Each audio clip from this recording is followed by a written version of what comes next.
തേവലക്കര സ്കൂളിൽ 8ാം ക്ലാസ് വിദ്യാർത്ഥി മിഥുൻ ഷോക്കേറ്റ് മരിച്ച സംഭവത്തിൽ പ്രതികരിച്ച് നാട്ടുകാർ. ചെരുപ്പെടുക്കാനായി മുകളിൽ കയറി ചെന്നപ്പോൾ കാൽ തെന്നിപ്പോയതോടെയാണ് ഷോക്കേറ്റെന്ന് ദൃക്സാക്ഷിയായ നാട്ടുകാരൻ പറഞ്ഞു. ഉടനെ ലൈനിൽ 2 കൈകൊണ്ട് പിടിച്ചപ്പോൾ കാലുമടങ്ങി മുകളിൽ പോയി. ഇവനെന്തോ വേല കാണിക്കുകയാണെന്നാണ് താഴെ നിന്ന സഹപാഠികൾ വിചാരിച്ചത്. കൈ വൈദ്യുതി ലൈനിൽ തട്ടിപ്പോവുകയായിരുന്നെങ്കിൽ കുഴപ്പമില്ലായിരുന്നു. 10 മിനിറ്റോളം അങ്ങനെ കിടന്നു. പിന്നീട് അധ്യാപകരാണ് ബെഞ്ച് വെച്ച് തട്ടിയത്. അന്നേരം തന്നെ ആശുപത്രിയിൽ കൊണ്ടുപോയി.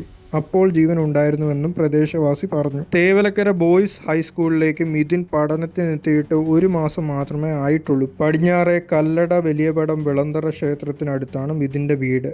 പട്ടുകടവ് സ്കൂളിൽ നിന്നും തേവലക്കര ബോയ്സ് ഹൈസ്കൂളിലേക്ക് ഈ അധ്യയന വർഷമാണ് മാറിയത്. ഹൈസ്കൂൾ പ്രവേശനത്തിന്റെ ഭാഗമായിട്ടായിരുന്നു മാറ്റം. സ്കൂളിൽ കളിക്കുന്നതിനിടെ സൈക്കിൾ ഷെഡിന് മുകളിൽ വീണ് ചെരുപ്പ് ഇടക്കുന്നതിനിടെയാണ് മിഥുൻ ഷോക്കേറ്റ് മരിച്ചത്.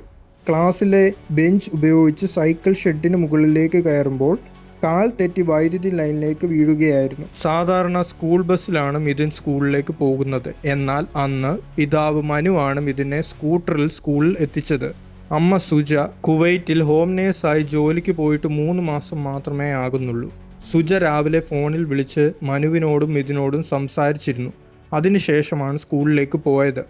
അപകടം നടന്ന ഉടനെ പഞ്ചായത്ത് അംഗം ശിവരാജിന് വിവരം ലഭിച്ചു. മനുവിനൊപ്പം ആശുപത്രിയിൽ എത്തിയപ്പോഴേക്കും മിഥുൻ മരിച്ചു. കുവൈറ്റിൽ സുജ ജോലി ചെയ്യുന്ന കുടുംബം തുർക്കിയിലേക്ക് വിനോദയാത്ര പോയിരിക്കുകയാണ്. സുജയും ഒപ്പം കൂട്ടി. കൂലിപ്പണിക്കാരനായ മനോജിന് 2 മക്കളാണുള്ളത്.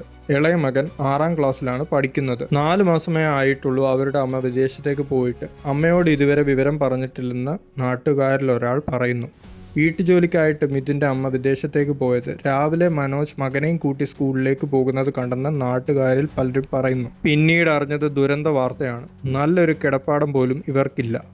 വീടിന്റെ ദരിദ്രാവസ്ഥയെ തുടർന്നാണ് മിഥുൻ്റെ അമ്മ വിദേശത്തേക്ക് പോയത്. പുതിയ വീട് നിർമ്മിക്കാൻ ലൈഫ് പദ്ധതിയിൽ പേര് ചേർത്തിട്ട് അതിന്റെ അനുമതി ലഭിച്ചിട്ടില്ല. മകനെ രാവിലെ സ്കൂളിൽ കൊണ്ടുവിട്ടിട്ട് പോന്നതെന്ന് പിന്നെയും തനിക്കൊന്നും അറിയില്ലെന്ന് നെഞ്ചുപൊട്ടി പറയുകയാണ് മിഥുൻ്റെ അച്ഛൻ മനോജ്. അതേസമയം മിഥുൻ ഷോക്കേറ്റ് മരിച്ച സംഭവത്തിൽ CCTV ദൃശ്യങ്ങൾ പുറത്തു വന്നു. സ്കൂൾ കെട്ടിടത്തിലെ ജനാല വഴി മിഥുൻ സൈക്കിൾ ഷെഡിന് മുകളിലേക്ക് കയറുന്നത് ദൃശ്യങ്ങളിൽ കാണാം. തെന്നി വീഴാൻ ഒരുങ്ങിയ സമയത്ത് വൈദ്യുതി കമ്പിയിൽ പിടിച്ചതിന് പിന്നാലെയാണ് മിഥുന് ഷോക്കേക്കുന്നത്. തുടർന്ന് വൈദ്യുതി ലൈനുകൾക്ക് മുകളിലേക്ക് വീണു. വ്യാഴാഴ്ച രാവിലെയാണ് നാടിനെ നടുക്കിയ സംഭവം. സ്കൂൾ കെട്ടിടത്തിനോട് ചേർന്ന് ഇരുമ്പ് ഷീറ്റുകൾ ഇട്ട സൈക്കിൾ ഷെഡ് നിർമ്മിച്ചിരുന്നു. ഈ ഷെഡിന്റെ മുകളിലേക്ക് വീണ ചെരുപ്പ് എടുക്കാനായി കയറിയതായിരുന്നു മിഥുൻ. കാൽ തെന്നിയപ്പോൾ മുകളിലൂടെ പോകുന്ന 3 ഫേസ് വൈദ്യുതി കമ്പിയിൽ സ്പർശിക്കുകയും ഷോക്ക് ഏൽക്കുകയുമായിരുന്നു.